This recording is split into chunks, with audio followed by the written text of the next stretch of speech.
Chapter 74. The Sperm Whale's Head, Contrasted View. Here, now, are two great whales, laying their heads together. Let us join them, and lay together our own. Of the grand order of folio leviathans, the sperm whale and the right whale are by far the most noteworthy. They are the only whales regularly hunted by man. To the Nantucketer, they present the two extremes of all the known varieties of the whale. As the external difference between them is mainly observable in their heads, and as ahead of each is this moment hanging from the Pequod's side, and as we may freely go from one to the other, by merely stepping across the deck, where, I should like to know, will you obtain a better chance to study practical cetology than here? In the first place, you are struck by the general contrast between these heads. Both are massive enough in all conscience, but there is a certain mathematical symmetry in the sperm whales which the right whales sadly lacks. There is more character in the sperm whale's head. As you behold it, you involuntarily yield the immense superiority to him, in point of pervading dignity. In the present instance, too, this dignity is heightened by the pepper and salt color of his head at the summit, giving token of advanced age and large experience. In short, he is what the fishermen technically call a gray-headed whale. Let us now note what is least dissimilar in these heads, namely, the two most important organs, the eye and the ear.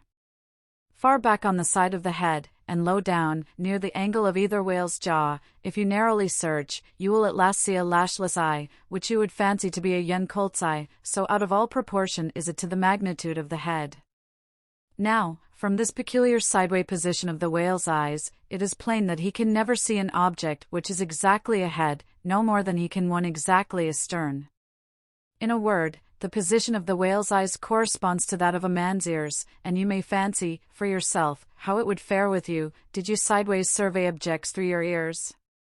You would find that you could only command some 30 degrees of vision in advance of the straight sideline of sight, and about 30 more behind it. If your bitterest foe were walking straight towards you, with dagger uplifted in broad day, you would not be able to see him any more than if he were stealing upon you from behind. In a word, you would have two backs, so to speak, but, at the same time, also, two fronts, side fronts, for what is it that makes the front of a man? What, indeed, but his eyes? Moreover, while in most other animals that I can now think of, the eyes are so planted as imperceptibly to blend their visual power, so as to produce one picture and not two to the brain, the peculiar position of the whale's eyes, effectually divided as they are by many cubic feet of solid head, which towers between them like a great mountain separating two lakes and valleys, this, of course, must wholly separate the impressions which each independent organ imparts. The whale, therefore, must see one distinct picture on the side, and another distinct picture on that side, while all between must be profound darkness and nothingness to him. Man may, in effect, be said to look out on the world from a sentry box with two joined sashes for his window. But with the whale, these two sashes are separately inserted, making two distinct windows, but sadly impairing the view. This peculiarity of the whale's eyes is a thing always to be borne in mind in the fishery, and to be remembered by the reader in some subsequent scenes. A curious and most puzzling question might be started concerning this visual matter as touching the Leviathan. But I must be content with a hint. So long as a man's eyes are open in the light, the act of seeing is involuntary, that is, he cannot then help mechanically seeing whatever objects are before him.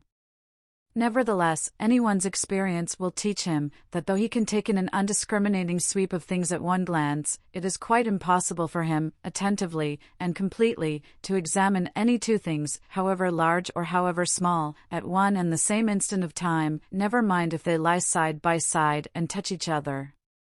But if you now come to separate these two objects, and surround each by a circle of profound darkness, then, in order to see one of them, in such a manner as to bring your mind to bear on it, the other will be utterly excluded from your contemporary consciousness. How is it, then, with the whale? True, both his eyes, in themselves, must simultaneously act, but is his brain so much more comprehensive, combining, and subtle than man's, that he can at the same moment of time attentively examine two distinct prospects, one on one side of him, and the other in an exactly opposite direction? If he can, then is it as marvelous a thing in him as if a man were able simultaneously to go through the demonstrations of two distinct problems in Euclid. Nor, strictly investigated, is there any incongruity in this comparison. It may be but an idle whim, but it has always seemed to me that the extraordinary vacillations of movement displayed by some whales when beset by 3 or 4 boats, the timidity and liability to queer frights, so common to such whales, I think that all this indirectly proceeds from the helpless perplexity of volition, in which their divided and diametrically opposite powers of vision must involve them. But the ear of the whale is full as curious as the eye. If you are an entire stranger to their race, you might hunt over these 2 heads for hours, and never discover that organ. The ear has no external leaf whatever, and into the hole itself you can hardly insert a quill, so wondrously minute is it. It is lodged a little behind the eye. With respect to their ears, this important difference is to be observed between the sperm whale and the right. While the ear of the former has an external opening, that of the latter is entirely and evenly covered over with a membrane, so as to be quite imperceptible from without. Is it not curious, that so vast a being as the whale should see the world through so small an eye, and hear the thunder through an ear which is smaller than a hare's?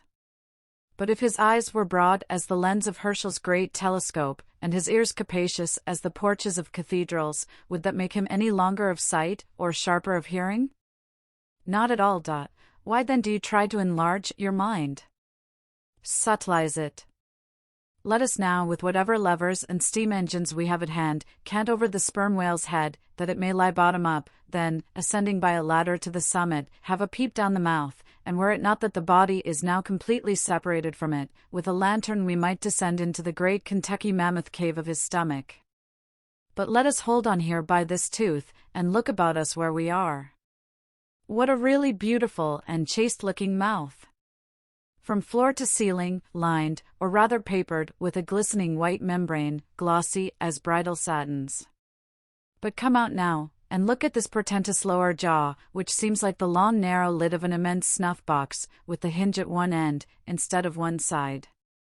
If you pry it up, so as to get it overhead, and expose its rows of teeth, it seems a terrific portcullis, and such, alas! It proves to many a poor wight in the fishery, upon whom these spikes fall with impaling force. But far more terrible is it to behold, when fathoms down in the sea, you see some sulky whale, floating there suspended, with his prodigious jaw, some 15 feet long, hanging straight down at right angles with his body, for all the world like a ship's jib boom. This whale is not dead, he is only dispirited, out of sorts, perhaps, hypochondriac, and so supine, that the hinges of his jaw have relaxed, leaving him there in that ungainly sort of plight, a reproach to all his tribe, who must, no doubt, imprecate lockjaws upon him. In most cases this lower jaw, being easily unhinged by a practiced artist, is disengaged and hoisted on deck for the purpose of extracting the ivory teeth, and furnishing a supply of that hard white whalebone with which the fishermen fashion all sorts of curious articles, including canes, umbrella stalks, and handles to riding whips. With a long, weary hoist the jaw is dragged on board, as if it were an anchor, and when the proper time comes, some few days after the other work, Queequeg, Daggoo, and Tashtego, being all accomplished dentists, are set to drawing teeth.